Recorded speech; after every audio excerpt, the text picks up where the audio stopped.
పొట్టి ప్రపంచ కప్ వేదిక మార్పుపై ఐసీసీ తీసుకున్న నిర్ణయంపై క్రీడా ప్రపంచంలో పెద్ద చర్చకు దారితీస్తుంది. భారత్లో జరగనున్న ఈ మెగా టోర్నీకి సంబంధించి బంగ్లాదేశ్ క్రికెట్ బోర్డు చేసిన అభ్యర్థనను తిరస్కరించింది.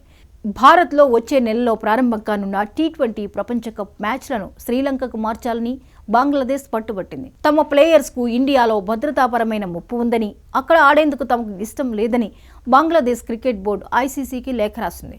ఈ క్రమంలో భారత్తో ఉన్న క్రికెట్ సంబంధాలను కూడా బంగ్లాదేశ్ తాత్కాలికంగా పక్కన పెట్టింది. బంగ్లాదేశ్ అభ్యర్థనపై ఐసీసీ నిర్వహించిన వర్చువల్ సమావేశంలో కీలక నిర్ణయం తీసుకున్నారు. భద్రతా కారణాల సాకుతో వేదికను మార్చడం సాధ్యం కాదని ఐసీసీ స్పష్టం చేసింది.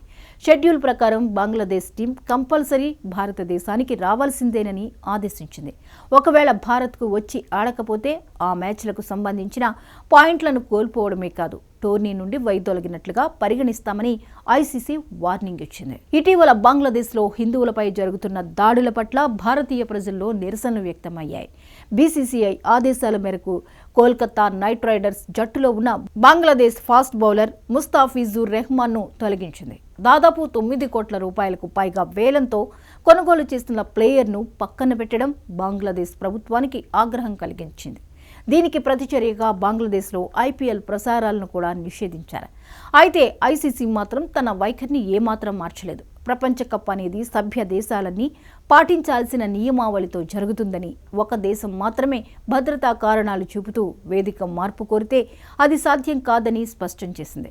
అందువల్ల బంగ్లాదేశ్ జట్టు ప్రపంచ కప్ మ్యాచ్లు ఆడాలంటే తప్పనిసరిగా భారత్కు రావాల్సిందేనని తేల్చి చెప్పింది. లేకపోతే పాయింట్ల నష్టం తప్పదని కూడా స్పష్టమైన సంకేతాలు ఇచ్చింది. మొత్తానికి రెహమాన్ అంశం రాజకీయ రంగు పులుముకోవడంతో బంగ్లాదేశ్ ప్రభుత్వం కూడా ఈ వివాదంలోకి దిగింది. తమ ఆటగాళ్ల భద్రతకు హామీ లభించడం లేదన్న కారణంతోనే ఈ నిర్ణయం తీసుకున్నామని చెబుతోంది. క్రికెట్తో పాటు దౌత్య సంబంధాలపై కూడా ఈ వ్యవహారం ప్రభావం చూపే పరిస్థితి ఏర్పడింది.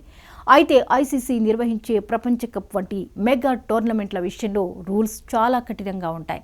ఒకసారి టోర్నమెంట్ షెడ్యూల్, వేదికలు ఖరారైన తర్వాత వాటిని మార్చడం అంత ఈజీ కాదు. ఐసీసీ సొంతంగా ఒక భద్రతా బృందాన్ని ఏర్పాటు చేస్తుంది. ఈ టీం ఇచ్చే రిపోర్ట్ ఆధారంగానే వేదికల మార్పుపై నిర్ణయం తీసుకుంటారు. ఆతిథ్య దేశంలో ప్లేయర్స్కు నిజంగా ప్రాణహాని ఉందని ఆధారాలతో నిరూపిస్తే తప్ప కేవలం రాజకీయ కారణాలతో వేదికను మార్చడానికి ఐసీసీ అంగీకరించదు. ప్రస్తుత బంగ్లాదేశ్ విషయంలో కూడా భారత్లో అటువంటి ముప్పు ఏదీ లేదని ఐసీసీ భావించింది. షెడ్యూల్ ప్రకారం ఒక జట్టు మ్యాచ్ ఆడడానికి నిరాకరిస్తే దాన్ని వాకోవర్గా పరిగణిస్తారు. ఏ జట్టు అయితే ఆడడానికి నిరాకరిస్తుందో ఆ జట్టు పాయింట్లను కోల్పోతుంది. ప్రత్యర్థి టీంకు పూర్తి పాయింట్లు అంటే విజయం సాధించినట్లుగా కేటాయిస్తారు. ఇలాంటి సందర్భాల్లో గెలిచిన జట్టుకు సగటు రన్ రేట్ కూడా సానుకూలంగా మారుతుంది.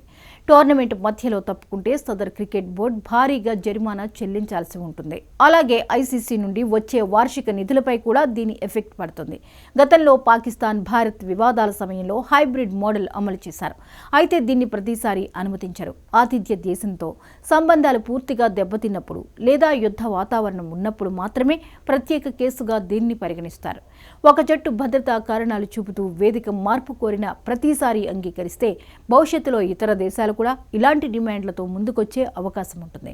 ఇది టోర్నమెంట్ నిర్వహణను పూర్తిగా అస్తవ్యస్తం చేసే ప్రమాదం ఉందని ఐసీసీ అధికారులు ఆందోళన వ్యక్తం చేస్తున్నట్లు సమాచారం. అందుకే ఈ విషయంలో కఠినంగా వ్యవహరించాలని ఐసీసీ నిర్ణయించుకుంది. భారత్లో మ్యాచ్లు ఆడడానికి సంబంధించి బంగ్లాదేశ్ ఆటగాళ్లలో కూడా మిశ్రమ అభిప్రాయాలు ఉన్నట్లు సమాచారం.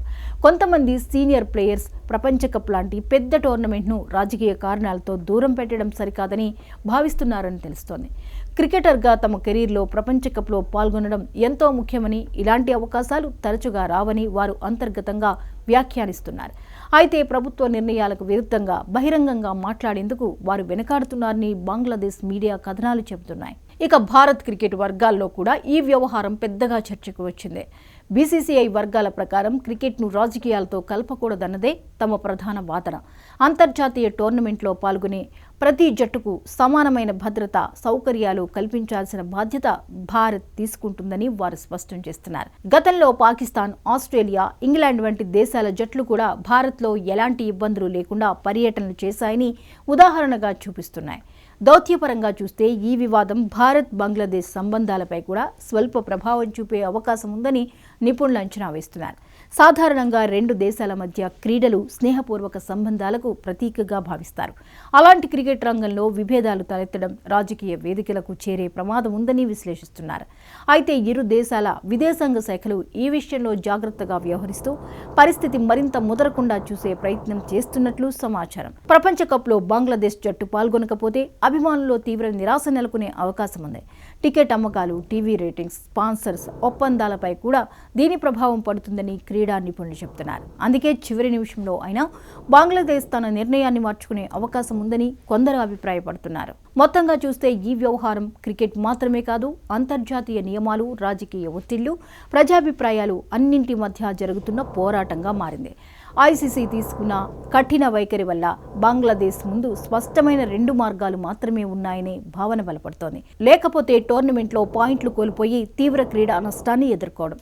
రాబోయే రోజుల్లో బంగ్లాదేశ్ ఏ దారిని ఎంచుకుంటుందన్నది క్రికెట్ ప్రపంచం మొత్తం ఆసక్తిగా గమనిస్తోంది. ప్రస్తుతం బంగ్లాదేశ్ క్రికెట్ బోర్డు సందిగ్ధంలో పడింది. ఐసీసీ ఆదేశాలను పాటించకపోతే ప్రపంచ కప్లో పాయింట్లు కోల్పోవడంతో పాటు అంతర్జాతీయంగా తీవ్ర పరిణామాలు ఎదుర్కోవాల్సి ఉంటుంది. భద్రత పేరుతో మ్యాచ్లను బహిష్కరించాలని చూస్తున్న బంగ్లాదేశ్కు ఐసీసీ తీసుకున్న ఈ నిర్ణయం ఒక పెద్ద సవాల్గా మారింది. ఏది ఏమైనా ఫిబ్రవరి 7 నుంచి ప్రారంభం కానున్న ఈ టోర్నీ సజావుగా సాగాలంటే బంగ్లాదేశ్ భారత్కు రాక తప్పని పరిస్థితి కనిపిస్తోంది.